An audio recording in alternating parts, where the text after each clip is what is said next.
Good morning mga kachorba. Tayo magkape. Webes pa lang ngayon, Webes na pala. Ilang beses ang panahon, no? Tayo magkape. Malamig na ang kape ko dito. Totoo lang, wala na ako mag-chismis sa'yo. Wala lang ako sa mood.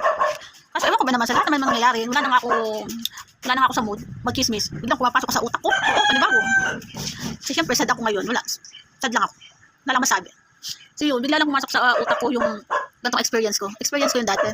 So, nagka-relasyon kasi ako dating lesbian. O tawag ito. Matagal din kami naging magka-relasyon dati. So, syempre, dati magkatrabaho kami, tawag dito, magka-ship kami. Masaya kami araw-araw kasi syempre, nakapag-banding-banding nga kasama yung mga tropa-tropa. Kaya lang dumating sa time na, may dumating na araw na may nakasama kami na, diba ko kung kasama kaibigan ko or relatives ko ata yun. Basta tanda ko siya na meron siyang anak. Siguro, pangatlo ata yun dati kasi maliliit yung ano niya maliliit yung baby niya dati. Halos sunod-sunod ang baby niya. Ang liliit, sobra sunod-sunod talaga, nakakaloka. Kasi nakapag-stay siya kasi magkasama kami ng jowa ko sa isang bahay. Kaya matagal kami magkasama relasyon dati. So, may nakitulog sa amin na mag-stay doon kasi nga kalaban ay magkaaway sila hindi yata sila kasal dati. Ano pa sila kasal eh. So, lumayo si Girl Lalu doon sa kanyang karelasyon dati. Dala-dala niya yung anak niya. Tatlong anak. Ang liliit. As in, naalala ko yun eh. As in, ang liliit ng anak niya. So, dumating sa time na, syempre, hinayaan namin na pahinga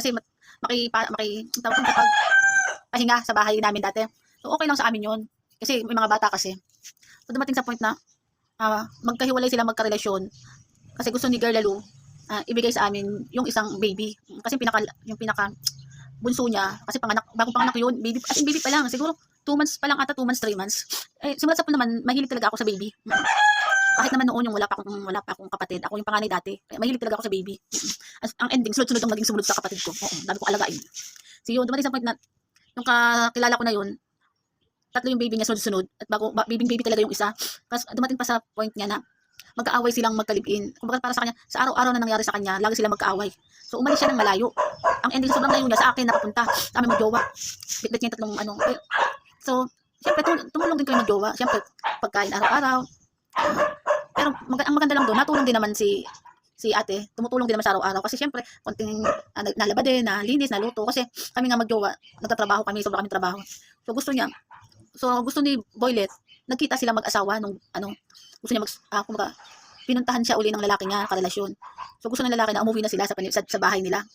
Kaso ayaw ni girl makipagbalikan muna at ayaw niya umuwi kasi para sa kanya nag-enjoy na siya. Siyempre, kasi dumating sa point na kami magjowa kasi, lalo na may mga bata, ginagawa namin ang tulong lagi para sa mga bata.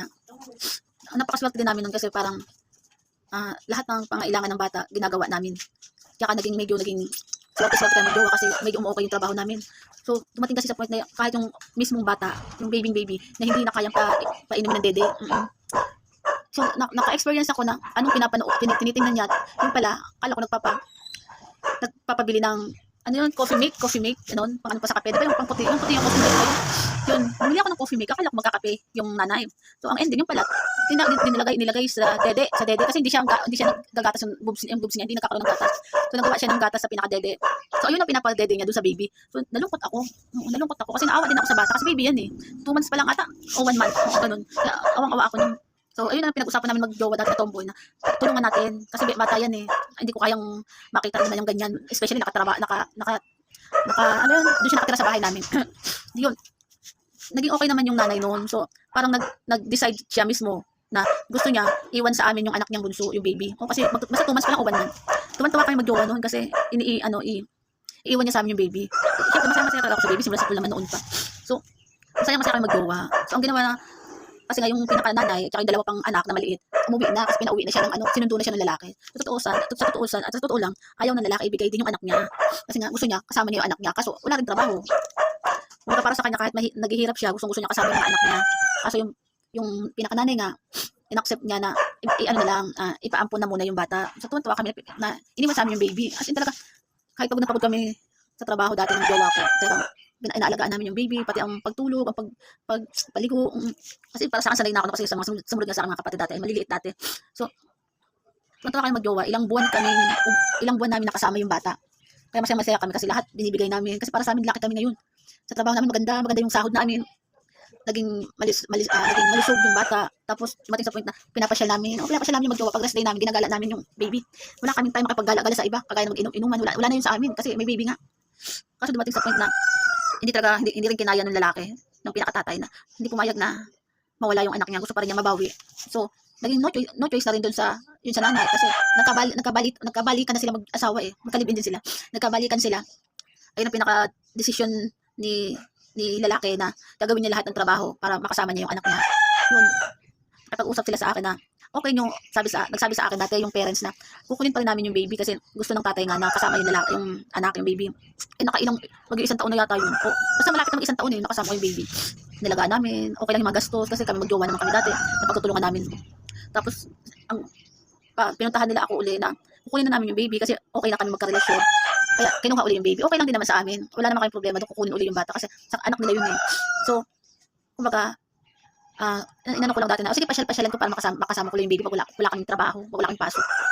Mapayag naman siya mag-asawa kasi dumating sa point na, sige, basta lahat ng gastos ng baby, kasi anuhin nyo, ikaw ang bahala ng problema dyan, pati kayo magpabinyag, ha? Yung point namin mag-jowa, bakit kami ang gagastos lahat? Pati ang lumaki yung bata, tapos gagawin mo nasa yung, ano yung ginawa nyo lang kami katasan, o parang ganun, kami ang gusto niya, kami ang gumastos ng gastos sa bata, pero hindi naman niya binigay, kinuha rin naman sa amin. Kaya yun, dumating sa point, sa umpisa, naging patanga-tanga ako, naging ganun ako, tanga-tanga, bigay ako ng bigay. Bawat may sakit, bawat may kailangan, binibigay ko sa baby, inaano ko. Pero dumating sa point na nakakapagod din, nakakasawa din. Kasi pagod na sa trabaho, pupunta ako sa baby, para i-check yung baby, kung may sakit, kung ano kailangan. Kaya, pinag-usap, inanuhan na rin ako ng karelasyon ko na lesbian dati. Itigil na natin niya, itigil mo na. Kasi puro lang katangahan na gagawin ko lang daw. Total, may parents naman, naging ng parents. Yun, kaya sobrang sad ko dati kasi nakailang months din yan, halos mag-iisang taon yata nakasama ko yung baby. Yun, hindi ko rin siya nakasama. Para lang maka-stop na kami nakakagastos. Yun lang, naalala ko lang. Kahit naman sa ngayon, dumating din ako sa time na, siyempre may naging baby ako na, yun yung sa Ate Zoe na, sobrang alaga ko sa lahat ng pangailangan ko. Siya na anak siya ng kapatid ko. Lahat ng pangailangan niya, lahat ng talaga binibigay ko lahat sa baby. Hanggang sa lumaki siya ngayon, masaya naman ako. Kaya lang ang ending, wala kasi nga ako maitulong din ngayon. Kasi nga di ba nagkasakit ako, nagka-stroke ako. So dumating sa point na wala na ako maitulong sa bata sa ngayon. Elementary na siya, grade 2 na siya. May mga time na hingi din siya sa akin, kaso wala na ako maibigay.